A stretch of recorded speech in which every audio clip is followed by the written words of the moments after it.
সব নিজে লাথি মেরেছে, তার ভিডিও ফুটেজ আমি দিয়ে দিচ্ছি। আমি জোড়াত করেছি, তার ভিডিও ফুটেজ যদি না দেখাতে পারি তা আমার নাম আলম না। নিউটাউনের তৃণমূল বিধায়ক তথা অভিনেতা সোহম চক্রবর্তীর দাদাগিরি। নিউটাউনের রেস্তোরাঁর সামনে গাড়ি পার্কিং নিয়ে ওই রেস্তোরাঁর মালিকের সঙ্গে বচসায় জড়িয়ে পড়েন সোহম, সঙ্গে লাথি ঘুষি রেস্তোরাঁর মালিককেই। অভিযোগ, রেস্তোরাঁর মালিক আনিসুল আলমকে মারধর করে তৃণমূল বিধায়ক তথা অভিনেতা সোহম চক্রবর্তী। মার খাওয়ার পর প্রকাশ্যে সিসিটিভি ফুটেজ আনেন রেস্তোরাঁর মালিক। সেই সিসিটিভি ফুটেজেও দেখা যাচ্ছে রেস্তোরাঁর মালিককে মারধর করছে অভিনেতা সোহম। সূত্রের খবর, সোহমের শুটিং চলাকালীন অভিনেতা ও শুটিংয়ের গাড়ি রাখা ছিল রেস্তোরাঁর সামনে, আর তা থেকেই সূত্রপাত গন্ডগোলের। রেস্তোরাঁর মালিকের দাবি, একটা পার্কিং খালি করতে বললে সোহম চক্রবর্তীর নিরাপত্তা রক্ষীরা তার উপর চড়াও হয়। এমনকি মারধর করতে ছাড়েননি সোহম চক্রবর্তী নিজেও। যে সিসিটিভি প্রকাশ্যে আসতেই শুরু হইচই। সোহম এখানে শুটিং করতে দেওয়া ছিল, এখন আমরা শুটিংয়ের অ্যালাউ করেছিলাম। আমি এসছি, এখানে পার্কিং নিয়ে অসুবিধা ছিল, আমার স্টাফদের সঙ্গে মারপিট করলো। সোহম নিজে আমার গায়ে হাত দিল। এমএলএ সোহম আমার চোখের এখানে ফুটিয়ে দিয়েছে, প্লাস আমাকে এখন পুলিশ কিভাবে নিয়ে যাচ্ছে, ঠিক আছে, থানায় নিয়ে যাচ্ছে উল্টো করে।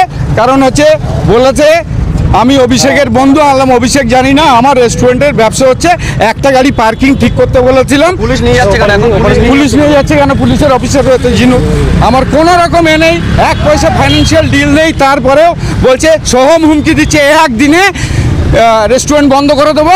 আর এ কথাও বলে দিচ্ছি, সোহম নিজে বলেছে, সোহম নিজে লাথি মেরেছে, তার ভিডিও ফুটেজ আমি দিয়ে দিচ্ছি। হ্যাঁ আমার হ্যাঁ। আর পুলিশ নিয়ে যাচ্ছে কোথায়? পুলিশ নিয়ে যাচ্ছে থানাতে। কি বললো এখন পুলিশ? বলছে তোমার নামে অনেক দাদাগিরি আছে। একদম আমি জোড়াত করেছি, তার ভিডিও ফুটেজ যদি না দেখাতে পারি তা আমার নাম আলম না।